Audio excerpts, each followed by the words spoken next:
Okay, so you should probably, yep, we see that. So today I'm going to be talking about creative coding. And to start this off, I'm going to ask a few questions of the audience. And I want you to type the answer in the chat if you can. What was your first digital creative tool?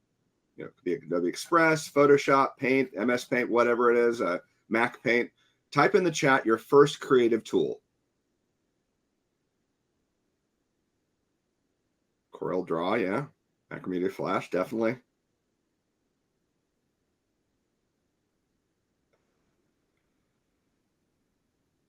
Yep, Mac Paint. I remember that was my first creative tool, Mac Paint.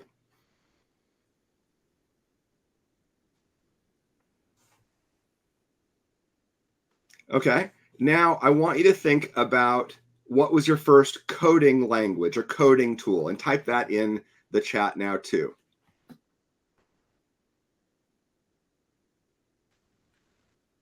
Pascal, yep. For me, it was BASIC on a Tandy TRS 80. That was in the computer lab of my school. Then I learned Turbo Pascal in high school. Now I want you to think about both. What did you create and what did you code? I'm sure you can remember exactly the first thing that you made and the first thing that you made with your digital tool and the first thing that you made with your code. And then that sort of, when the code happened, when you built something in the code, that you sort of got that aha, oh my God, I can have this computer make something or do something that's pretty neat. And when I first started with computers, there were no creative tools available for consumers. So coding was that creative tool. And so what I've started here with creative coding is asking the question, what if it can combine the experience of someone's first creative tool with their first coding tool? And that's what I've created, creative coding. And I'm going to show you just an example. And this sort of goes along with my personal mission of combining creativity and technology. And with this, it uses a block type. Where'd that go? There we go. 1 second. It uses Google Blockly, and I'm going to show you an example of what this is. And what I can do is I can click on my add-ins. I can open Creative Coding, and I'm going to show you. Here's a script that I have called Hello Adobe Express. Typically, with any programming language, the first thing you do is like a hello world. So what this code does is it shows user interface in the task pane about what is your name with a default of the Adobe Express, and it has a button at the bottom that says Run Script, and then it basically creates a message saying hello with whatever you typed, and then sets the position of the center of the page, and then it creates a text and appends that with the text and with the position and puts that on the scene. So the code that it creates is all right here. I can copy and paste this. I can grab this code, put it in the sandbox. And what it does is if I do, I'm going to look at the first person I see, hello, Aaron, and I click on Run Script, and it puts hello, Aaron there. So that's really the basics of what you can do to make something with Adobe Express. And really, essentially, it just generates JavaScript for the Adobe Express sandbox, the document sandbox, and covers really, as I sort of calculated, about 95% of the code API in the document sandbox. And as you see here, it also creates UI for scripts. So if I have a new script and I want to put additional user interface in there, I have options of putting a text field, a number field, a color slider, or a checkbox to have input for my code. The other thing that I can do is I can share scripts with others. So I can take a script that I've written. So these are all these samples in this last one are all scripts that come with Adobe Creative Coding. And then you can also take a script that you've written and download a script or upload or download the code or upload take a script that you've written and send it to a friend, and then or a colleague, and they can use that script too. So as I showed earlier, you can create UI for a script. There are also images and collections. So, for example, it comes with 4 sample images from NASA, public domain images, and these are images that you can use in your code. And then also we have collections of data. So for example, collections of numbers, collections of text. You can add your own collections, here if you want to use these in your data set, in your code. And then the last thing is that while you're working on this, we basically have a sort of a curriculum, a sort of a progress. And at the end of it, if you complete all of these, it'll actually show a printable, personalized certificate. So this could be used in a classroom setting, in an at-home setting, or anywhere you want to be able to track the progress and see what you've done. So that's really the fun of this. And to give you an idea about what it takes to build these blocks that are possible with the coding, there are blocks for everything from elements for creating text and all the different elements that are available in the create functions in the editor. There are accessors to get and set values. There are methods, for example, appending a child. You actually can call, put in JavaScript code directly, and you can put that in. There are colors, there's pages, artboards, images. So all the images that you add there will show here as blocks that you can use as images.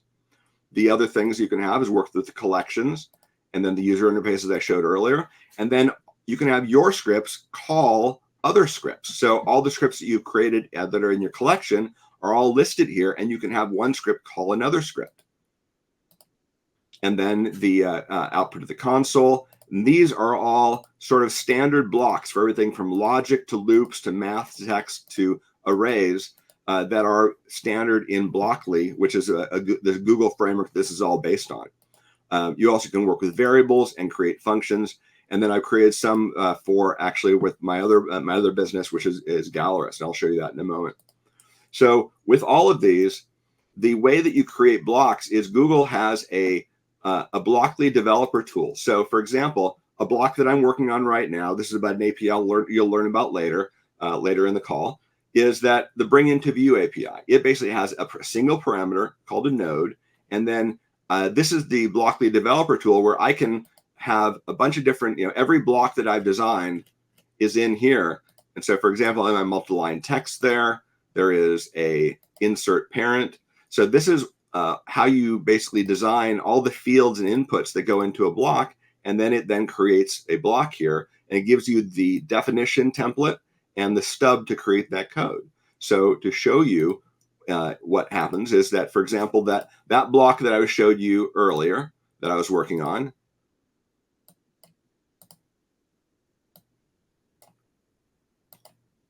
bring into view, it has a code part, which is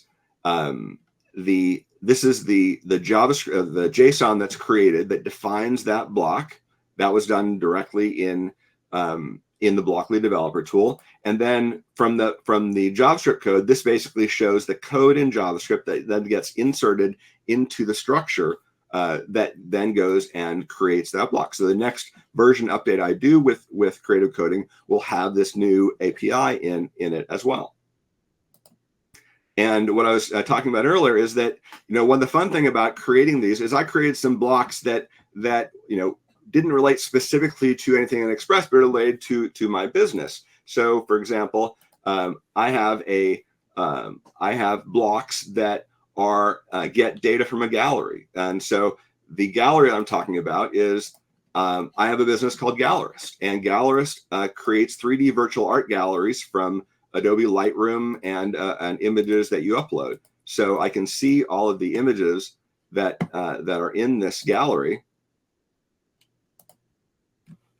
And what I've done is I've created a block that gets all the images in the gallery, and I wrote the script here to create a program for a gallery show.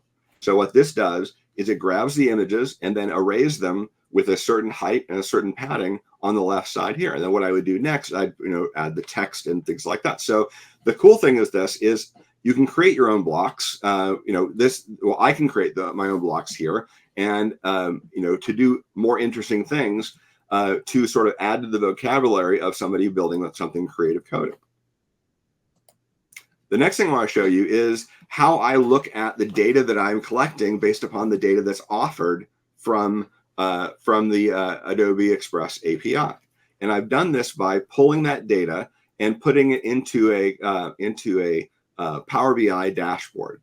And so when somebody starts the program, it pulls the data about their unique user ID, the locale. I pull the data about the screen size, if they're a premium user, what browser they're using. And this is almost data coming from the browser and also data coming from the APIs about that are given access to me as a developer. So over time, I'm tracking the total installs, the locale, the version of my application, the add-on that's here, the browsers. So this gives me an idea of, most of the people are in the United States, but because of Ingo, we have a lot of people in Germany and France and Spain, Italy. And so this gives me sort of an idea of, okay, well, there are other locales that I might want to grow this to and localize for. So that gives me some ideas of where I can go in the future in this. And the basics of it is this is out there as a free application for anybody to use in a classroom, personally, in homeschooling, or anything that they want to learn creative coding, learn to be able to code with creative elements, creative visual elements, and use this within Express. And if you're interested in helping here, I can provide any feedback. You could, for example, create a curriculum. If I were to show you the help for this, so for example, if I go to a script, this gallery program script, I can go to any of the blocks here and I can do a, let's just say create image container. I'm going to click on help. And it basically takes you to help and gives you an example of how it's used. And so all of the blocks here, there's online help for all of them. There is a bunch of details about what the application is, defining what the interface looks like, and then also all of the tasks in the progress, all the learning steps. So all of this is stuff that people can do to approach if they want to do this with a teacher, if they want to do this on their own. These are all things that they can do to learn creative coding. If they want to create some sample scripts, the application comes with a few scripts. So for example, at Hello World, I have one that basically, for example, if I run this, it creates a little curve there. And then I can call that function to do something. I can create a star with 4 of those. And then if I can also create a star field with a bunch of the stars and put them in random locations. So you get the idea of what's possible with coding and what's possible with all these. And then, for example, this is also running with the data. And this basically pulls a list, that Fibonacci sequence, and then it creates a simple bar chart with the data from that Fibonacci sequence. So thinking of this, you could also localize creative coding. So this is ready to be, the application's already been globalized. So if you're interested in helping out with any of the languages, especially the ones at the top, localizing it if you're a native speaker of any of these. Also, if you want to work with me to create custom blocks of something that would be interesting, you think would add real value here. That's it from what I want to talk about. I'm going to open it up for Q&A. Please reach out to me if you're interested in doing any of these via the chat, via my email, or connect with me on LinkedIn. Now I'd like to open up. We have about 5 minutes for Q&A.